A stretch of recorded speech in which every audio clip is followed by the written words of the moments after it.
հանուն Հոր և Որդվո և Հոգվույն Սրբո ամեն։ Իմաստություն Հոր Հիսուս, տուր մեզ իմաստություն, ասպարիզ խորհել և խոսել և գործել առաջի քո ամենայն ժամ։ Իջար խորհրդոց, Իվանից և իգործոց փրկյա մեզ, և ողորմյա քո արարածոց և մեզ բազմամեղացս Տեր։ Ամեն։ Ողջունում եմ ձեզ սիրելիներ, Հովանու ավետարանի սերտողության շրջանակներից ներս, թերևս արդեն մեր նախորդ հաղորդումները դիտել եք, այս մեկը շարունակությունն է լինելու Հովանու ավետարանի առաջին գլխի։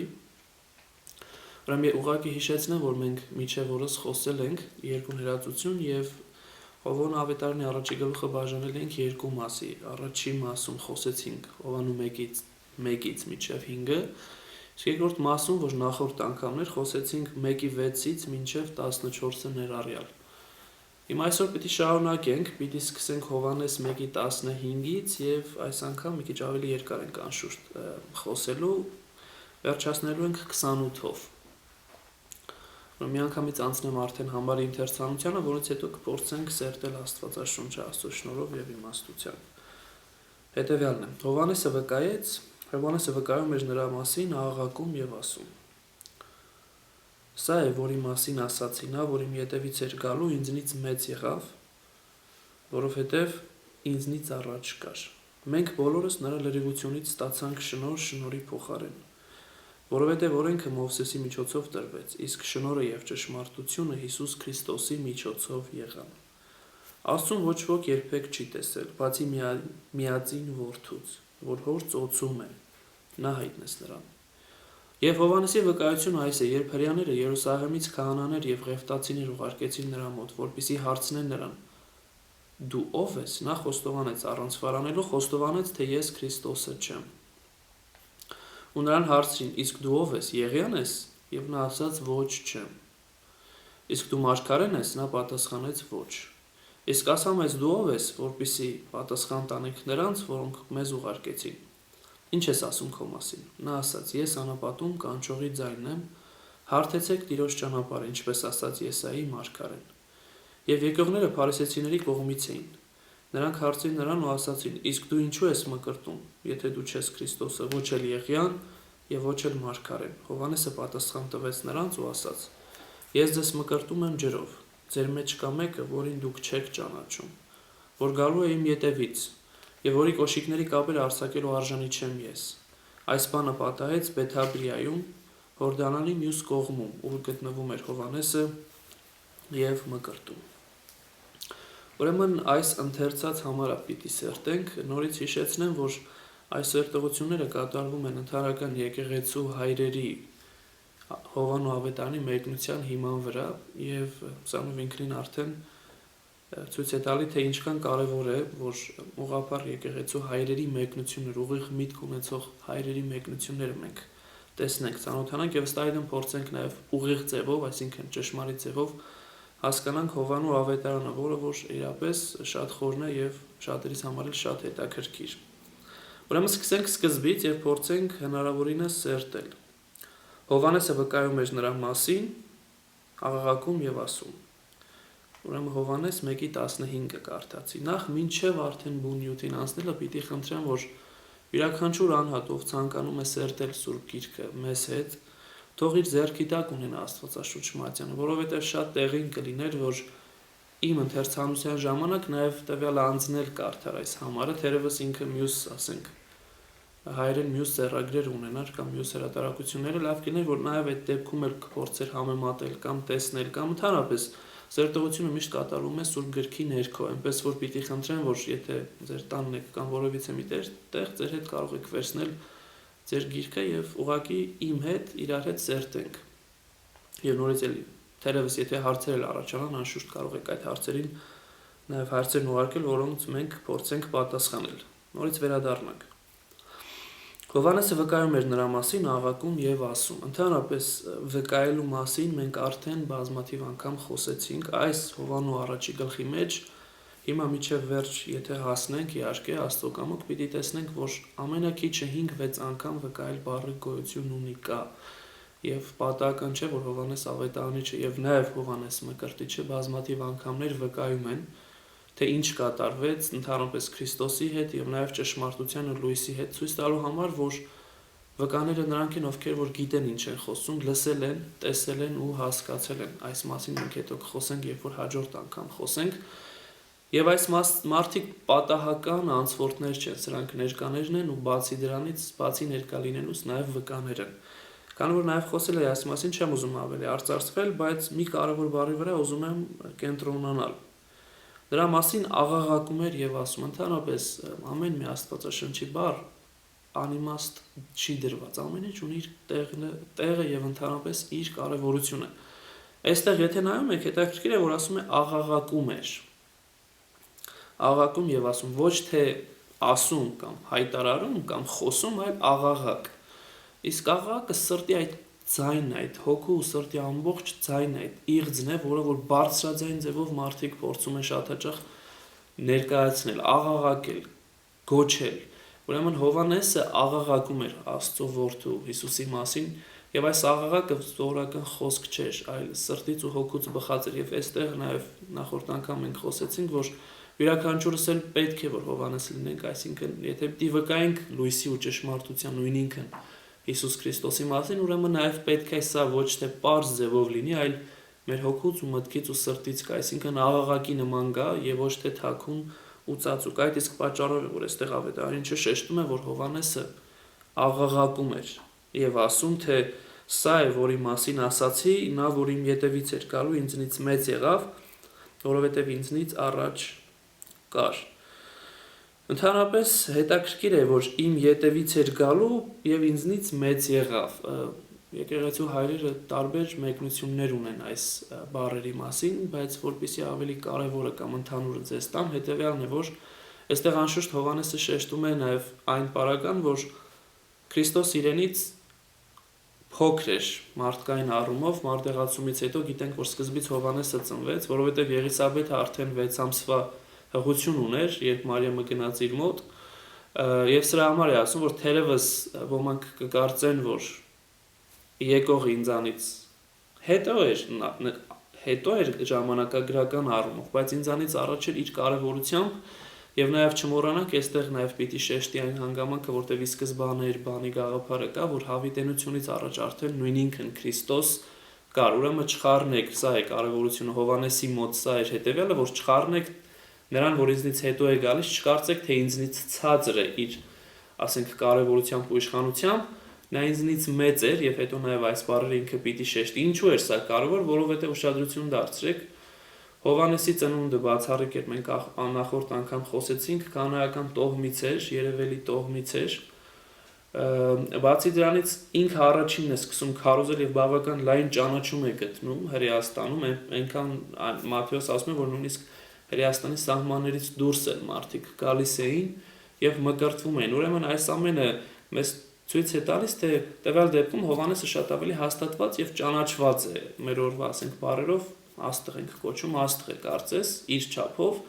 եւ Հիսուսը դեռևս իր քարոզությունը չի սկսել եւ շատերի մոտ անտեղյակ ու անծանոթ է եւ նույնիսկ իր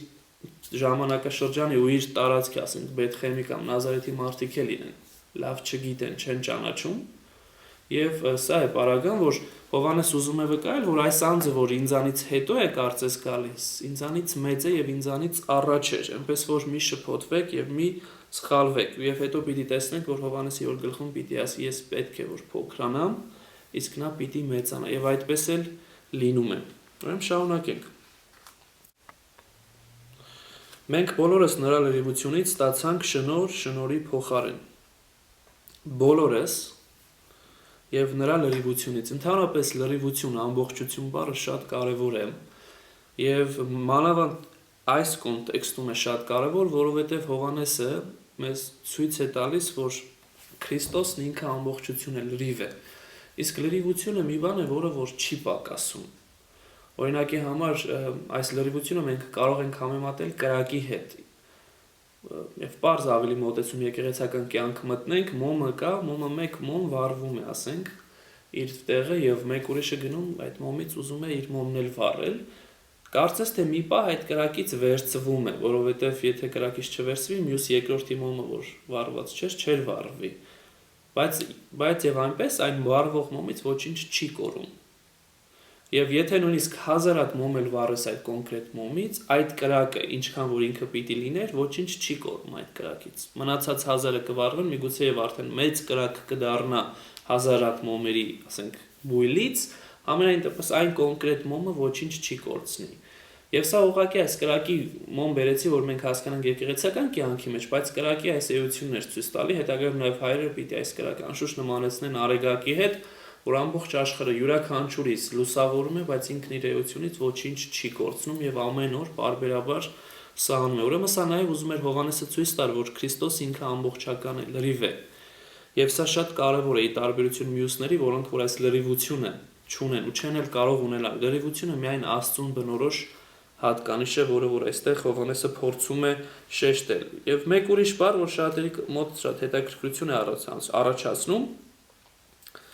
ասում է, որովհետև ներողություն ստացանք շնոր, շնորի փոխարեն։ Եվ շատերի մոտ կարծիք կա, թե որոնք են ինչն է այս շնորը եւ ինչ են շնակում ստանալ շնոր, շնորի փոխարեն։ Մի քանի տարբերակ կան, ես ուզում եմ ամենաընթերցված եւ ամենաընդհանրապես խոսվածը ասել, հետեւյալն է, որ շնորհը ինքնին արդեն հին ուխտն է։ Ընդհանրապես հին ուխտը, որ Աստված կնքեց մարդ արարածի հետ, սա եղավ անշուշտ արդեն հրեական միջավայրում շնորհ էր տրված մարդկանց, որոնք որ պետք է վերադառնային Աստծո նմանության, Աստծո պատկերը նորից վերականգնեին իրենց մեջ, որովհետև ի տարբերություն մյուս ազգերի այս շնորհը տրված էր միայն հրեաներին, հրեա միջավայրին։ Բայց եւ այնպես այս շնորհը հետագայում նաեւ մենք պիտի կարդանք Պողոս առաքյալի եւ մյուսների մոտ, որ սա փաստորեն դեռևս ինչ էր, եթե ոչ, ասում է Եբրայեցիս թղթի մեջ, սա այն շողքն էր, սա այն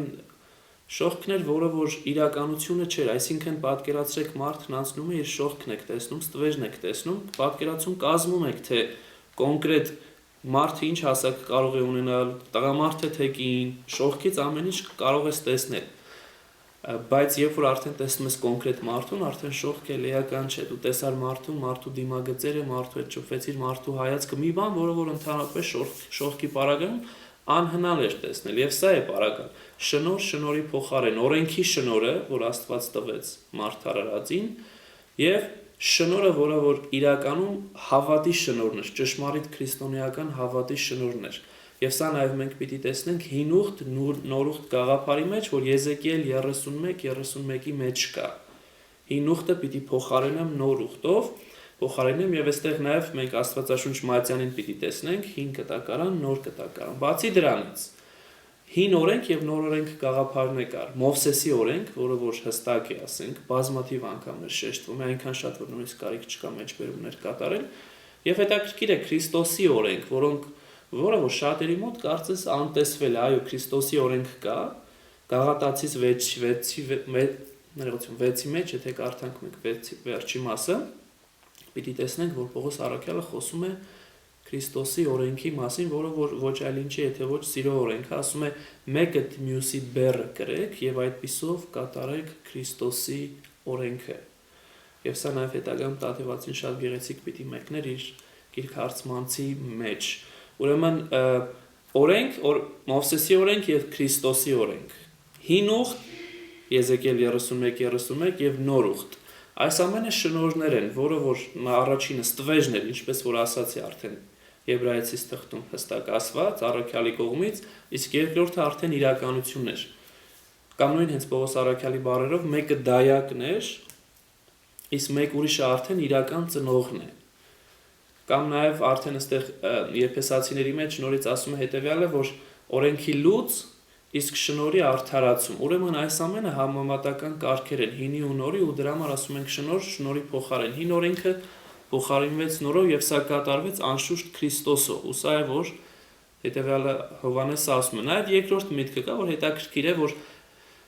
մեր նոր կտակարանյան այս նոր ուխտի պարագայում էլ շնորհը շնորհի փոխարեն գոյություն ունի այս գաղափարը, այսինքն սկզբից շնորհը որ քրիստոնեական հավատքն է, անշուշտ նորից էլի շնորհ է տրված Աստծուց, բայց այս շնորհը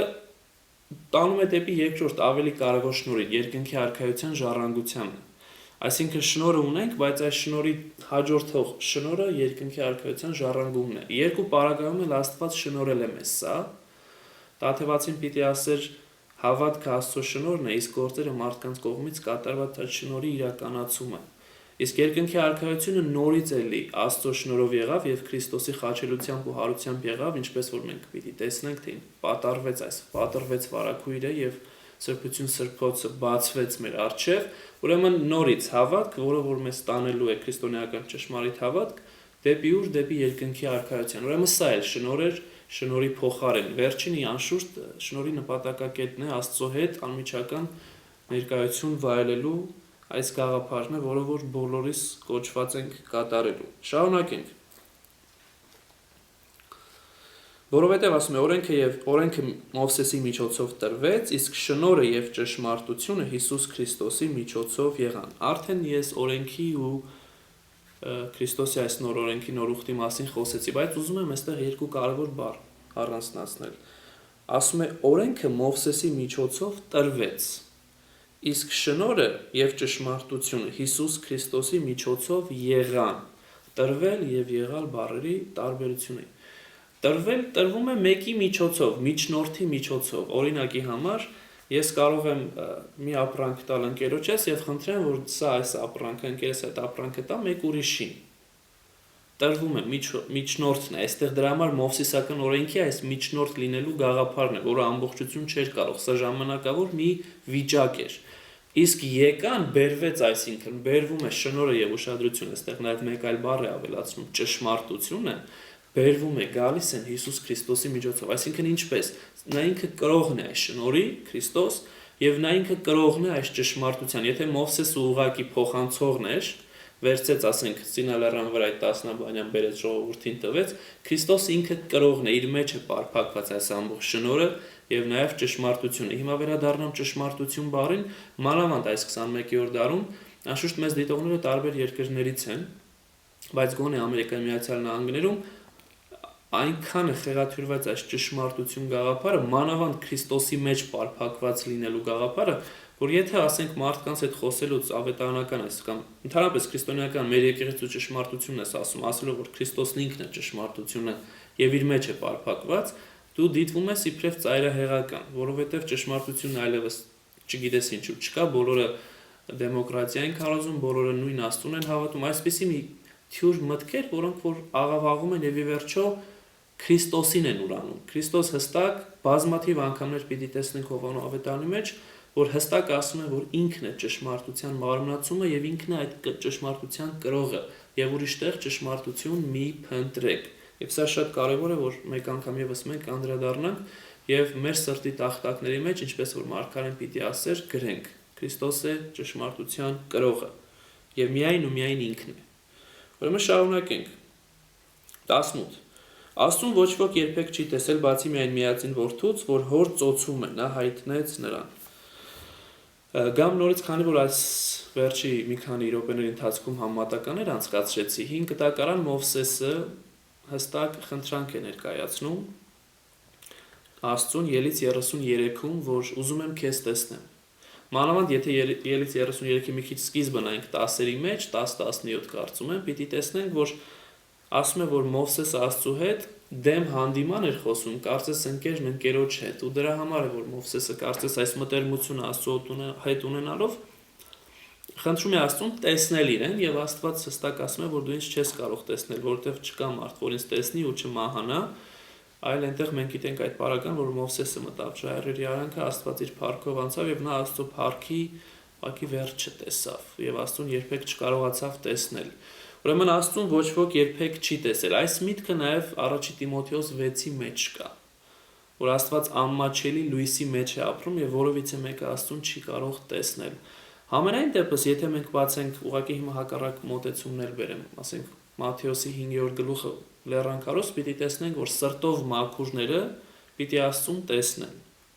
Իսկ Եբրայեցիս 12-ի մեջ ասում է Աստծուն պիտի տեսնեն նրանք, ովքեր սրբությամբ են ապրում եւ խաղաղությամբ են ապրում։ Ուրեմն տեսեք, մի կողմից կարծես մենք Աստծուն չենք կարող տեսնել, մի կողմից եթե սրտով մաքուր ենք, սրբությամբ ենք ապրում եւ խաղաղությամբ ենք ապրում, մենք կարող ենք Աստծուն տեսնել։ Եվ ինչն է այստեղ տարբերությունը կամ ինչու է կարծես թե հակասություն լինում, հակասություն չկա։ Աստծո էությունը եւ շատ հաճախ մարդը փորձում է այս էությունը տեսնել, որովհետեւ մեկը չի կարող տեսնել, եւ Մովսեսի խնդրանքը սա էր։ Այսինքն այնքան մտերմություններ, որ ուզում էր նաեւ ճանաչել, տեսնել Աստծո էությունը, որը որ անկարելի է Աստծո էությունը տեսնել։ Իսկ Աստծուն տեսնել սրբությամբ, սրտի մաքրությամբ եւ խաղաղությամբ շատ հստակ է, այո, մենք Աստծուն մեր իսկ մեջ անգամ կարող ենք տեսնել, որ մնաց աշխարհի եւ մեր դիմացինի մեջ, որովհետեւ հստակ է նաեւ Հակոբոս առաքյալին հիշեմ իր թղթի մեջ, որ Աստծուն նույնիսկ սիրում ենք այն դեպքում, երբ որ սիրում ենք մեր նմանին, մեր դիմացինին, ուրեմն տեսնելու տարբեր ձևեր կան եւ ուղղափառ աստվածաբանության մեջ beatific vision կա, այս կոչված այս երանիների այս գեղեցիկ վիճակի տեսությունը, որը որ արդեն հոգով է կատարվում, բայց սա էլի չափավոր է եւ դրա համար կարեւոր է որ մենք հասկանանք։ Նույնիսկ եթե այստեղ հիշենք Եզեկիել կամ Եսայի մարգարեն, Եսայի 6 կամ Եզեկիել 1, որոնք որ տեսնում էին Աստծուն քերովբեների եւ սերովբեների միջև այս շրջապատված, նորից այս տեսողությունը այն տեսողությունը չէր, ինչ որ ասում է այստեղ Քրիստոսը, այսինքն Աստծոյությունը երբեք չէին տեսնում։ Ու դրա համար է որ նույն առաջի Տիմոթեոսի շեշտեցի 6-ի մեջ ասում է Աստված տեսնվեց, երբ որ մարդացավ, մարմին առավ եւ նույնիսկ հրեշտակներ առաջի անգամ դրան տեսանք։ Եվ այստեղ մենք ուզում եմ հիմա գամ Քրիստոսին իբրև ճշմարիտ Աստված։ Նույն ինքը տեսնվեց, բայց մարմնով տեսնվեց։ Այսինքն նորից իր ամբողջ էությունը մենք չենք կարող եւ հայրերի գեղեցիկ նկարագրությամբ կարծես Աստվածությունը պարփակված էր մարմնի մեջ, որովհետեւ եթե այս մարմինը չլիներ, մենք չենք կարողանալու իրեն տեսնել։ Ուրեմն մարմինը ինչ որ չափով իր ճշմարիտ էությունը փակում էր։ Դրա համար այլակերպության մեջ նաեւ ասենք հայրերը պիտի շեշտեն, որ մի պահ մենք փորձեցինք այդ փառքը մարդը փորձեց տեսնել ու կարծես անդրադարձավ թե ինչն է ճշմարիտ աստվածության այս ցոլքերը, որը որ նաև Մովսեսը ելից 33-ում էր ուզում տեսնել։ Համենայն դեպս էությունը անհնար է տեսնել ու դրա համար է որ շատ հաճախ երբ որ փորձում են երրորդության մեջ մտնել մարդիկ եւ փորձում են քրիստոսաբանության մեջ չափից ավել խորը գնալ, եկեղեցու հայրերը բազմաթիվ անգամ զգուշացնում էին, որ սա մեր մտքից վեր է, Աստծո էությունը մի փորձեք քննել, այլ Աստծուն փորձեք ճանաչել այնքանով, ինչքանով որ դուք կաք եւ կարող եք տեսնել։ Եվ նայեք, այստեղ մի կարևոր բան մոռացա, որ չնայած շարունակությունն է, ոչ ոք չի տեսել, բացի միայծին որդուց, որ հոր ծոցում են, նա հայտնեց դրան։ Հետաքրքիր է, որ ամենահին տեքստերը չեն ասում բացի միայծին որդուց, ասում են բացի միայծին Աստծուց։ Եվ վկայությունները ես հստակ կարող եմ ցույց տալ ձեզ, չգիտեմ նախորդ անգամ, եթե չեմ հիշում ասացի թե ոչ, բայց ամենահին հունական ձեռագիրը Աստվածաշնչի, որ պահպանված է, 4-րդ տարի ձեռագիրը կոչվում է Codex Sinaiticus։ Ուրեմն հետաքրքրվողները կարող են ինտերնետ մտնել codexsinaiticus.com, եթե այսպես շարեն, կբացվի մի անգամից ձեռագիրը, որը որ ամբողջությամբ թվայնացված է եւ նույնիսկ թարգմանությունը կա անգլերեն։ Ուրեմն այստեղ էլ անգամ, որը որ ամենահին ձեռագիրն է, ասվում է Աստծուն ոչ ոք չի տեսել բացի միածին Աստծուց։ Ավելի երկու նորից մեծ փաստեր ունեմ, Օրիգինեսը, որ ասացի 220-ականներին մեկն էլ Հովանու Ավետարանը, նույն տեքստն է ասում, որ 200 որ Աստծուն որևիցե մեկը չի տեսել բացի ճշմար միածին Աստծուց, նորից Աստված բառն է օգտագործում ոչ թե որդի, իսկ նույնիսկ նրանից առաջ Իրինիոս կոչվածը, եթե դիտողները կհիշեն, Իրինիոսին մասին խոսել եմ իմ երկրորդ մեկնության երկրորդ մասում, նորից ինքն էլ այդ վկայությունը տալիս է, որ Աստծուն ոչ ոք չի տեսել բացի միածին Աստծուց։ Իսկ Աստծուն Աստված տեսնել արդեն հստակ ամեն ինչ փոխում է, ուրիշ բան է, Աստծուն ոչ ոք չի տեսել բացի միածին որդուց, ուրիշ բան է Աստծուն ոչ ոք չի տեսել բացի միածին Աստծուց, եւ սա շատ կարեւոր է, որը բայց երկրորդ բառերն էլ ավելի նորից կարեւոր են, որ ասում է, որովհետեւ այս որդին կամ նույն ինքն Աստված ծոցում է, հոր ծոցում է։ Ծոց բառը հետաքրքիր է։ Տեսնելը մեկ այլ բան, իսկ ծոցում լինելը մեկ ուրիշ բան։ Եվ այստեղ եթե մենք ուշադրություն դարձնենք Սաղմոս 88-ի 50-ի մեջ,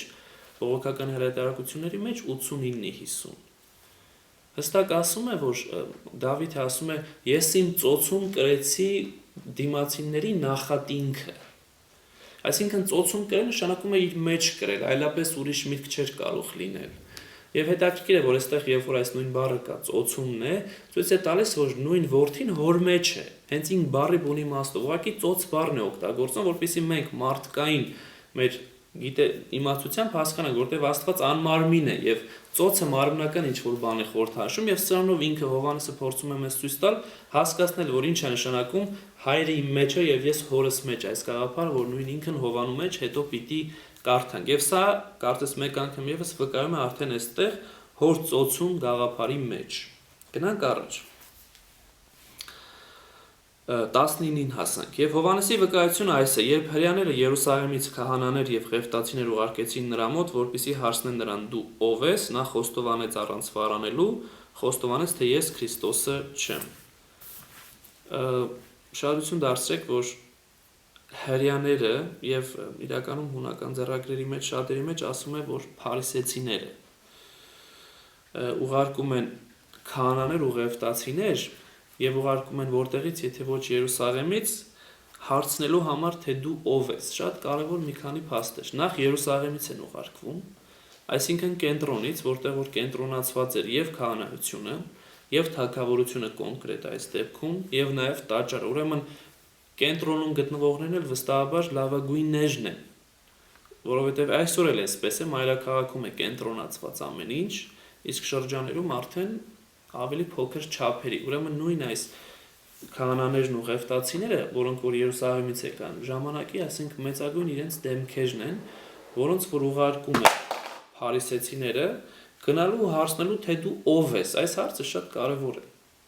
Նախ դու ով ես-ի մեջ երկու միտք կարող ենք տեսնել։ Շատ կարող ենք տեսնել, բայց այս երկուսը ուզում եմ ասել, դու ով ես, ինչ իշխանություն ունես, որովհետև ինչ ով քեզ թույլ տվեց, որ մկրտելու, հետո նոր կոնտեքստի մեջ պիտի տեսնենք, որ ասում է այդ դեպքում ինչու ես մկրտում, եթե դու չես այս։ Եվ մեկ ուրիշը նաև ուզում են իրենից ստանալ, վկայել իրենից, որտեղ իրենք վստահաբար կարծիք ունեն ու նաև գիտեն, որ սա, ասենք նույն Զաքարիայի իրենցից, չէ՞ որ Զաքարիան նույն ինքը քահանա էր, իրենցից մեկի զավակն է։ Բայց նաև այստեղ մի բան կա, լինելով իրենցից մեկի զավակ, այսինքն այստեղ մտերմությունը վստահաբար կա, նաև Մատթեոսի մեջ տեսնում ենք, որ իժի ծնունդներ է ասում նույն այս անձանց, այսինքն լինելով իրենցից մեկ, իրենց փնովում է, իրենց մեղադրում է, որ դուք շատ վատ կյանքով եք ապրում, պիտի ապաշխարեք, Հովհաննեսի բառերն են սրանք։ Եվ այս դու ով ես ուզում են հետաքրքիր ձևով քաշել, վերցնել Հովհաննեսի վկայությունը։ Հովհաննեսը դու ով եսի նախապայման արդեն տեսնում է, այսինքն ծածկված կոնտեքստը տեսնում է, կարող է ասել ես մարդ եմ, բայց հասկանում է, որ հարցը գնում է ոչ թե քո անձի վրա, այլ դու Քրիստոսն ես, թե չէ, այս հարցն է ուզում տալ, բայց կարծես կողքից գալով դու ով ես։ Եվ դրա համար է, որ միանգամից պատասխանում է շատ հենց իրենց ուզածի պես, եւ նա խոստովանեց, ասում է, առանց վարանելու, խոստովանեց, թե ես Քրիստոսը չեմ։ Այնպես որ եթե դուք Քրիստոսին եք փնտրում իմ մեջ, խոստովանում եմ, որ ես Քրիստոսը չեմ։ Իսկ ինչու էր խոստովանում, որովհետև մարդկային էությունն էլ շատ,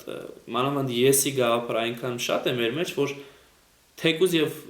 մենք այդ անձը չենք, բայց ուզում ենք լինել, մանավանդ եթե ուրիշները կարծում են, որ դու ես, որպեսզի մեծանանք, որպեսզի մեծ երևանք, չկանք այդքան, բայց ուզում ենք այդքան մեծ ցույց տալ։ Հովհաննեսը այդպեսին չէր եւ սա էլ նորից քրիստոնեական մեծագույն օրինակներից մեկն է, որ դու պիտի խոնարհ լինես եւ եթե չես, ուրեմն պիտի հստակ առանց վարանելու բառերն են Աստվածաշնչի ասես, որ ես չեմ։ Ես Քրիստոսը չեմ։ Ունան հարցին, իսկ դու ով ես, Եղիան ես։ Եվ նա ասաց, ոչ չեմ։ Թերապես Մատթեոս 11 եւ Մատթեոս 17 մանավանդ այլակերպության Թաբոր լեռը իջնելու ժամանակ Քրիստոս պիտի ասեր, որ Հովհաննեսը Եղիան է։ Եվ այստեղ հետաքրքիր է, ոմանք տեսնում են ինչպես է Քրիստոս ասում Հովհաննեսը Եղիան է, բայց Հովհաննեսն ինքը ասում է Եղիան չեմ, սրա բացատրությունը գտնում ենք Ղուկաս 1-ի մեջ, երբ որ արդեն հրեշտակ ասում է, որ նա Եղիայի ոգով պիտի գա եւ զորությամբ պիտի գա։ Այսինքն ոգի ու զորությունը նշանակում է այս ոգով շարժվել է Եղիայի եւ Եղիայի հետ շատ նմանություններ ունի Հովհաննեսը, թեկուզ հենց գեստից արդեն իսկ սկսած եւ կյանքի այս ճկնակենցաղ կյանքը։ Եվ ուրեմն ոգին ու զորությունը նույնի չէ, ինչ որ անձը նույն անձը լինել, եւ սա էր որ կարևորագույն փաստարկը, ուրեմն մեկը մյուսին Մատթեոս 17-ը եւ Հովհաննես 1-ը բացատրվեցին Ղուկաս 1-ով։ Եվ հետաքրքիր է դրա համար հիշեցի Օրիգենեսին, որ ասում է, կարծես շատ կարևոր է որ մենք Աստվածաշունչը լավ հասկանանք ու տեսնենք թե որ դռան բանալին որտեղ է գտնում, որ կարողանանք բացել ու բացատրությունները տեսնել։ Գիտեմ, որ ժամանակը սուղ է դրա համար այլև ավելին չեմ արծարծվում։ Ուզում եմ գնալ առաջ Եվ այդ դեպքում ասում է, եւ նա ասաց. իսկ ասա մեզ դու ով ես, որպեսզի պատասխան տանք նրանք, որոնք մեզ ուղարկեցին, բայց միտեղ բաց թողեցի ու նրան հարցրին, իսկ դու ով ես, Եղիան ես։ Եվ նա ասաց. ոչ չեմ, իսկ դու մարգարեն ես։ Նա պատասխանեց. ոչ, մարգարեն ես որոշիչ հոդով։ The prophet, հետաքրքիր է, որ բազմաթիվ մարգարեներ կան, բայց սրանք մարգարեն ես գաղափարով հստակ ուզում էին ցույց տալ, թե դու այն մարգարեն ես, որին որ Մովսեսը ասեց կգա եւ կուսուցանի ձեզ։ Երկրորդում Նորինաց 18-15-ի մեջ Մովսեսը ասում է, որ Աստված մեկ ուրիշ մարգարե պիտի ուղարկի, որը որ պիտի ձեզ ուսուցանի, նրան լսեցեք։ Ուրեմն այս մեկ ուրիշ մարգարեն նույն ինքն ասոցիացվում էր Մեսիայի Քրիստոսի հետ։ Եվ հետաքրքիր է, որ այս պարագայում էլ նորից հստակ ձևով Հովհաննես ասում է, որ ես մարգարեն այդ հոդով չեմ, իսկ Քրիստոսի բառերով Մատթեոս 11 նա առավել էր, քան մարգարեն։ Ուրեմն սա նաև ուզում եմ մենք հիշենք։ Այդ դեպքում ասում եմ, իսկ ասա մեզ դու ով ես, որպեսզի պատասխան տանենք նրանց, որոնք մեզ ուղարկեցին։ Ինչ ես ասում քո մասին։ Ուրեմն նա նորից այս հարցաքննությունից հետո նորից հարց դե ուրեմն ասա թե դու ով ես։ Եվ հետաքրքիր է իր վկայությունը, Հովհաննեսը թե ինչպես է իր մասին վկայում եւ ասում է 23-ին ենք ասել, նա ասաց. ես անապատում կանչողի ձայնն եմ, հարթեցեք Տիրոջ ճանապարհը, ինչպես ասաց Եսայի մարգարեն։ Եսայի մարգարեն 43-ում այս հարթեցեք Տիրոջ ճանապարհը ասում է եւ նաեւ շարունակությունը կա, ուղղակի մենք ժամանակ չունենք եւ պատրաստեցեք Աստծո ճանապարհը, Աստծո շավիղները պատրաստեցեք, Աստված բառն է օգտագործում եւ հետաքրքիր է, որ այստեղ Հովհաննու մեջ այդ շարունակությունը Եսայու կարծես դրված չի, բայց սրանով նաեւ միտք կա, ինչպես որ ասենք Ոսկեբերանը պիտի ասեր Մատթեոսի մեկնության մեջ, որ շատ հաճախ ավետարան մեկնությունները, երբ որ ավետարանիչները անում էին, կիսատ էին թողում, որպեսզի մենք ինքներս մտնենք եւ նաեւ տվյալ դեպքում ժամանակի ասենք փարիսեցին օրենսգետը, որը որ գիտի հենց 5 կտակարանը շատ լավ, որպեսզի հասկանա եւ դրա համար նաեւ Քրիստոս պիտի ասեր շատ բաներ իրենց առակներով է ասվում, այսինքն ամեն ինչ չի տրվում մեզ, շատ հաճախ էլ կարծես թե կեսն է տրվում, բանալին տրվում է, որ նորից էլի դուրը մենք ինքներս բացենք ու հասկանանք թե ի վերջո այս ամբողջ միտքը ինչ է իրենից պարունակում։ Իսկ հետավյալն է Եսայի 43, եթե խնդրեմ բացեք, դուք ինքներդ կտեսնեք, թե ամբողջ կոնտեքստը ինչ է ասում եւ շատ կարեւոր է սա։ Նաեւ մեկ բան հիշեցնեմ, անապատում կանչողի ձայն, անշուշտ այս ձայնը մեր իմացած ձայնը չէ, եւ եթե հիշեք, ես խոսեցի ձայնի ու բառի գաղափարի մասին, որ ի սկզբանե էր խոսքը, որ լոգոսն է, նույն ինքը Քրիստոս, իսկ Հովհաննեսն իրեն ասեց, ես ձայն եմ։ Ձայնը խոսք չէ եւ այս համեմատականը ես հստակ անցկացրեցի։ Հայրերի մեջ նաև մեկ ուրիշ բան կա անապատում ձայն, անշուշտ անապատը ասում է չէ որ սա հոգևոր մի մթնոլորտի մասին է խոսում, ցույց է տալիս անապատը մեր աշխարհի վիճակ, անապատի վիճակը, որը որ գոյություն ուներ, կար, այսինքն անապատային վիճակ էր մեր հոգին եւ Հովհաննես մկրտիչն էր, որ պիտի ձայնը տար, որ սթափեցներ, զարթնացներ, որ հիմա գալիս է արդեն նույն ինքն Աստված մեր մեջ բնակվելու։ Եվ ուրեմն սա էլ այս գեղեցիկ մեկնությունները, որ հայրերը նաև կատարում են։ Եվ եկողները 24 հասանք փարիսեցիների կողմից էին, նրանք հարցրին նրան ու ասացին. իսկ դու ինչու ես մկրտում, եթե դու չես Քրիստոսը, ոչ էլ Եղիան, ոչ էլ մարգարեն։ Հետաքրքիր արդեն այստեղ սկսեցին, կարծես թե մեղադրություն է գրում, այսինքն քո իշխանությունից ավելի մեծ բան ես անում, եթե Քրիստոսը Եղիան կամ մարգարեն չես, ինչու ես մկրտում։ Բայց իրականում որևիցե միտեղ չի ասվում, որ Քրիստոսը Եղիան կամ մարգարեն պիտի գան ու մկրտեն, ավելին։ Հիմա մենք պիտի տեսնենք մի քանի գլուխ անց, որ Քրիստոսն ինքը չէր մկրտում, այլ աշակերտներն էին մկրտում, ոչ էլ երբևէ Եղիան մկրտեց, ոչ էլ ասենք մարգարեներից որևիցե մեկը մկրտել է։ Ուրեմն մկրտությունը կապված չէր կոնկրետ այս անձանց հետ եւ հետաքրքիր է որ կապված է տվյալ դեպքում հենց ինքն Հովհաննես Մկրտչի է, դրա համար էլ իր անունը արդեն մեր եկեղեցական ավանդության մեջ եւ ընդհանրապես եկեղեցիների ավանդության մեջ պահվել է հենց այդպես Հովհաննես Մկրտիչ, մկրտությունը վերապահված էր այս անձին, բայց այս փարիսեցիների կողմից ուղարկված հրյաները դեռևս այս մասին գաղափար չունեն եւ կարծես տաթևացույց բնորոշմամբ մոլորված էին, կարծես առանց հասկանալու այս հարցը տվեցին։ Եվ Հովհաննեսը պատասխան տվեց ու ասաց. ես ձեզ մկրտում եմ ջրով, ձեր մեջ կա մեկը, որին դուք չեք ճանաչում, որ գալու է իմ հետևից, եւ որի կոշիկների կապերը արձակելու արժանի չեմ ես։ Ուրեմն սա մի քանի միտք ուներ։ Հովհաննեսը պատասխան տվեց նրանց ու ասաց. Ես ձեզ մկրտում եմ ջրով, ձեր մեջ կա մեկը, որին դուք չեք ճանաչում։ Ջրովը հստակ է ցույց տալու համար, որ ես Սուրբ Հոգով ձեզ չեմ մկրտում, եւ իմ մկրտությունը տարբեր է Քրիստոսի բերած մկրտությունից հստակ։ Նաեւ շարունակությունն է շատ կարեւոր, ասում է ձեր մեջ կա մեկը, որին դուք չեք ճանաչում։ Ձեր մեջ կա, երկու իմաստով կա։ Ձեր մեջ Աստծո պատկերը մեր մեջ ինքնին արդեն կա, գոյություն ունի, որտեղ մենք այդ պատկերով ենք ստեղծված։ Բացի դրանից ձեր մեջ կա արդեն նաև, եթե ժամանակաշրջանը հասկանանք, արդեն Քրիստոս մարդեղացել է կա։ Եվ երրորդը, այսօր էլ մեր մեջ կա Քրիստոս, եւ մեր մեջ, եւ ընդհանրապես մեր միջավայրում, բայց շատ-շատերս նրան ինչ ենք անում, չենք ճանաչում։ Եվ սա հենց նույն բան էր վկայում մկրտիչը, որ կա ձեր մեջ այդ մարդը, բայց դուք նրան չեք ճանաչում։ Եվ այսօր էլ այս իրավիճակը շատ հստակ կատարվում է, եւ ուղղակի մեզ աչքեր են պետք, որպեսզի մենք այս ամենը տեսնենք։ Եվ հետաքրքիր է, որ նաեւ իմ հետևից եկալու այս մասին ես խոսեցի,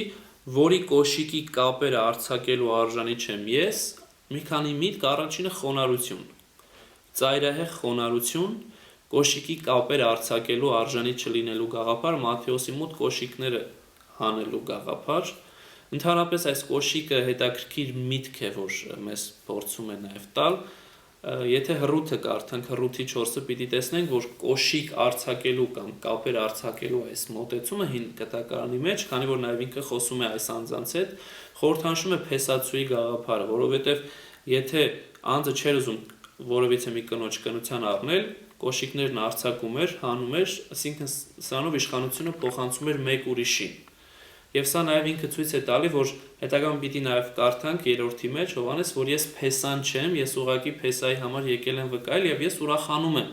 փեսայով։ Սա նաև այս մարգարեությունն է Ռութ 4-ի մեջ եւ ընդհանրապես դրանից առաջ հրեական միջավայրում կատարված, որ ես այդ մարգարեն չեմ, ես ուղղակի կատարում եմ մի պաշտոն, որը որ իմը չէ։ Եվ նաև անշուշտ խոնարհության այս գաղափարը, որը արդեն իսկ ասացի։ Եվ վերջի նախադասությունը այս բանը պատահեց Բեթաբրիայում, Հորդանանի մյուս կողմում, ուր գտնվում էր Հովհաննեսը եւ մկրտում։ Բեթանիա թե Բեթաբրիա, որոշ ձեռագրեր դրա համար խոսքի սկզբում ասացի Աստվածաշունչ Մատյանը ձեր հետ ունեցեք, խնդրում եմ, որոշ ձեռագրեր Բեթանիա են ասում, որոշ ձեռագրեր Բեթաբրիա, իրականում արդեն 2-րդ դարի վերջում կամ 3-րդի սկզբին Օգոստինոս Իրանելին Բեթաբրիա եւ Բեթանիա այս անունները որպեսզի ստուգաբանի եւ ընդհանրապես աստվածաշնչային տեղերը գնաց Սուրբ Երկիր Իսրայել եւ նայեց, որ Բեթանիան Հորդանանի ափին չէ։ Իսկ Բեթաբրիան հենց կոնկրետ այդ տեղն է, ու դրա համար հստակ մեզ ցույց տվեց, որ ձեռագրերի գրության ժամանակ տառը սխալ է եղել եւ փոխանակ Բեթաբրիա լինի, Բեթանիա է եղել եւ այսպես ոմանք էլ այս ձեռագիրը վերցնել ընդօրինակելով հասել են մեզ եւ նաեւ հետաքրքիր ուրախացա, որ մեր եկեղեցու հայրերը փաստորեն ծանոթ լինելով այս բոլոր ավանդություններին հստակ կարողացել են տեսնել որն է ավելի ճիշտ ձեռագիրը եւ Բեթաբրիան են որդեգրել իբրև ճշմարիտ վայր, որտեղ շատ կարևոր է թե որտեղ էր մկրտում Հովհաննես Մկրտիչը։ Եվ սրա մասին մենք արդեն հիմա ժամանակ չունենք, հաջորդ անգամ առաջ Աստված կխոսենք։ Ուրեմն Բեթաբրիան է ճշմարիտ վայրը, արդեն վկայված Օրիգինեսով, իսկ հետագայում Հովան Ոսկեբերանն էլ է այս միտքը ասում։ Բացի դրանից ունենք փաստաթուղթ 6-րդ դարից, քարտեզ է, ամենահին քարտեզներից մեկը, որը որ ցույց է տալի վայրը Քրիստոսի մկրտության ու նորից գրած է Բեթաբրիա։ Եվ վերջի բառը, որ Հովհաննես այստեղ էր մկրտում, որովիցե մեկը չի ասում կոնկրետ վայր, թե որտեղ էր Հովհաննեսը մկրտում։ 3 համատեսական ավետարանները այս մասին ոչինչ չեն խոսում։ Հովհաննեսն է կոնկրետ վայր ասում, որը որ ցույց է տալիս մեկ կարևոր բան, որ այս անձը տվյալ դեպքում վկա էր, այնտեղ էր եւ գիտեր, թե ինչ էր խոսում։ Ուրեմն այսքանը այսօր այսքանով սահմանափակվենք։ Հուսով եմ, որ հասկանալի էր, մատչելի էր, եթե ինչ-որ բաներ անհասկանալի են լինում, պիտի խնդրեմ նորից, որ մեզ գրեք, որ կարողանանք ավելի ձեզ պարզեցնել։